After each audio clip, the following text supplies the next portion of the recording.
for too long to give up. Can't go, I need all pesos, want it all. Case closed, I go balls to the wall, can't hold to the ball game over. These boys can't hold me, you boys can't hold us. I told you, better not be the one to doubt us. 'Cause we've been putting in the mouth.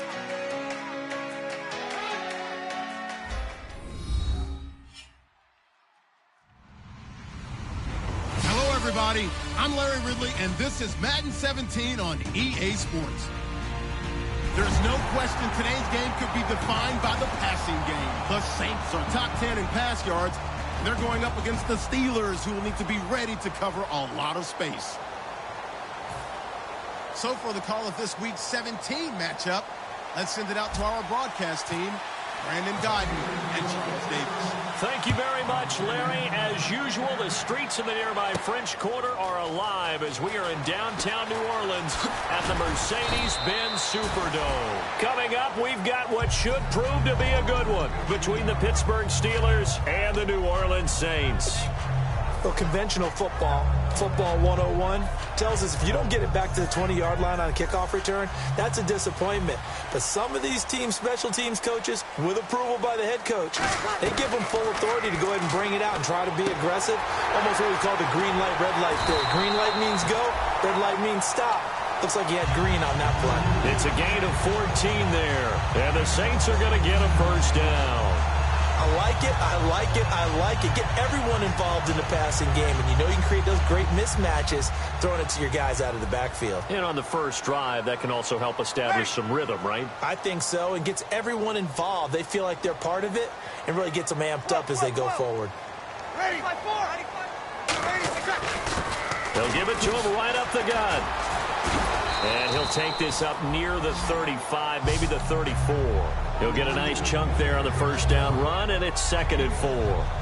Offensive linemen love creating space for their guys carrying the ball, but when that guy also breaks tackles and creates extra yardage, they almost feel like he's one of them, and they really embrace him. And he'll get it out near the 40 to the 39.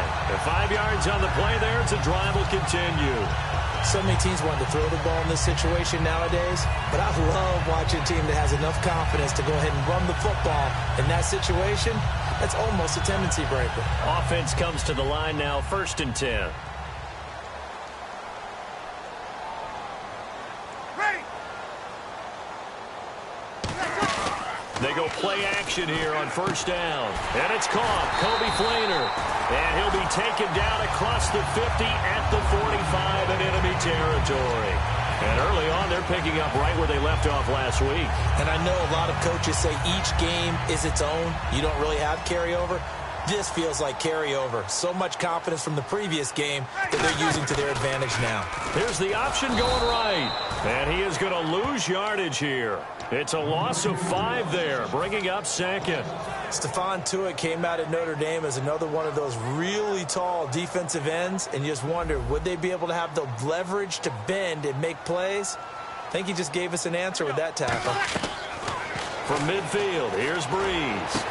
Looking for his tight end Fleeter, and it's intercepted. Picked off by Jason Verrett, and his guys are going to get the football at the 37-yard line. He has just been alone for opposing offenses to account for now 8 interceptions on the year. I love that number because I always think of center field. You know, when I hear 8, because that's the position you write in the scorecard in baseball. And what do good center fielders do? Take away all the alleys, right? They range deep and make a whole lot of great catches. And a lot of the weight of this offense falls on the shoulders of the running back. That's because the offense knows if they give him any openings, any opportunities, he can turn it into a big play at any time. And the play goes for 19 yards, gives him a new set of downs.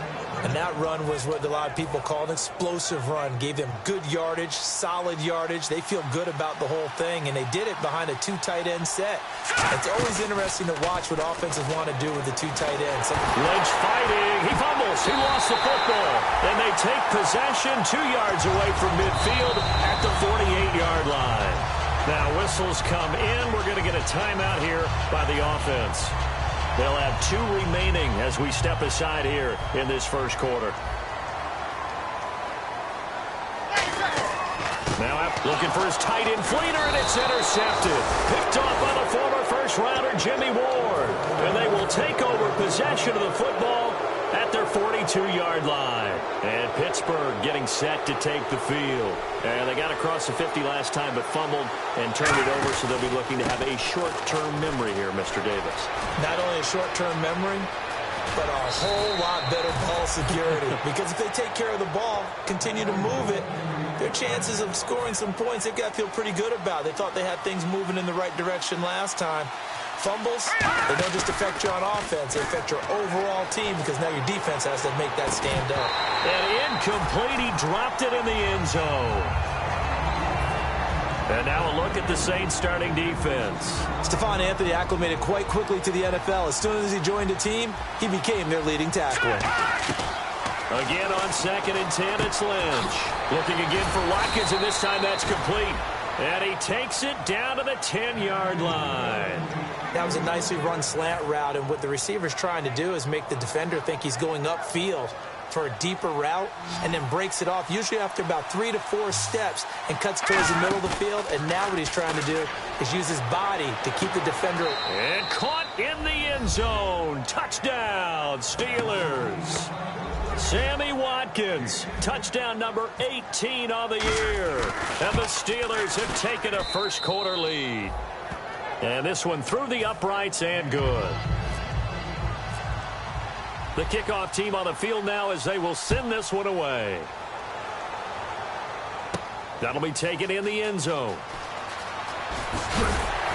And he will be brought down here at about the 17-yard line. Back out onto the field now comes the New Orleans offense. And 2 interceptions already here in this first half. That's got to affect him a little bit, right? He's got to be thinking about it. He's got to be thinking about it, but most of the good ones, they find a way to put it aside. They're not happy about it by any stretch of the imagination. They find a way to put it aside and continue to play their game. Can he put it aside? Let's find out. Some think that teams really won't throw a slant route unless you have a receiver that has a lot of stature to him. But sometimes the little guys, they get lost in there. People can't really locate them, and they run that quick cut on the slant, and oftentimes they can turn it into big plays. Now, that screen there on 2nd down certainly didn't develop how they had hoped. Is that one they should have even tried, or is that one the quarterback sticks in his pocket?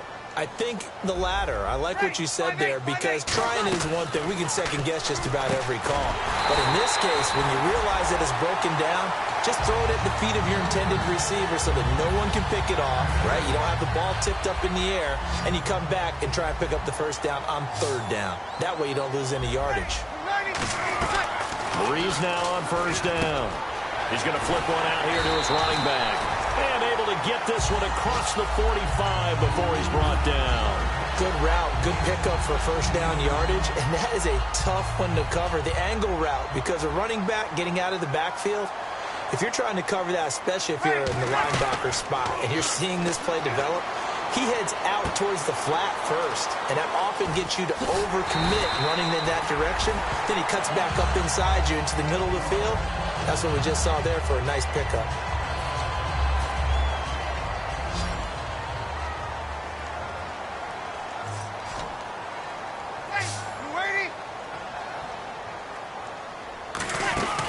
They'll run it now out of the gun.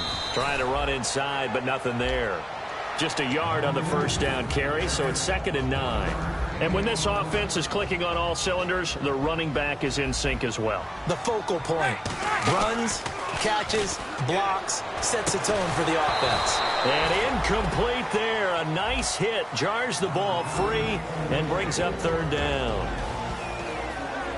And a look at the Steelers' defensive unit. Clinton-Dix attracted a lot of attention when he was about to enter the NFL for his ability to play the football in the air.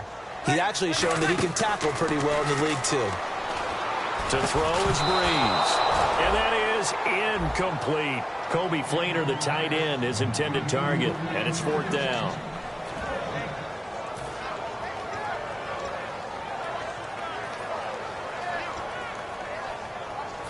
So now on 4th down, Sean Payton's going to turn it over to the field goal unit. And quite a bit of pizza in this box. It's a 53-yard attempt. And I don't think Lewis has the carry. It does not. It's no good. And this score will stay right where it is. Well, this winds up an empty possession. Everything looked okay. He just never got the ball on target. And knowing him, he'll be disappointed with that effort. So the D-line's going to spread out. Throwing here, Lynch on first down. He's got Watkins on the out route. A gain of 6 there on first. It's a game of matchups, and that's why you take your receivers and move them around a bunch, especially your best guys.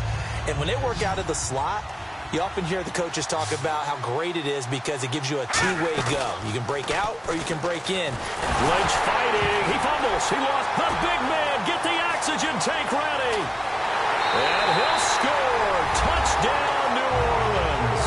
Second time he's lost a fumble. This one hurts more. It's returned for 6. He's been under a lot of duress, hasn't he? Pressured, hurried, harassed the whole game. Well, the offensive line not giving him a lot of help. Not a lot of help, but the bottom line, he's got to take care of the football. So a tie ball game here as the kick's away. Fielded about a yard deep. And he will be marked out right there at the 20-yard line. And the Steelers set to take the field.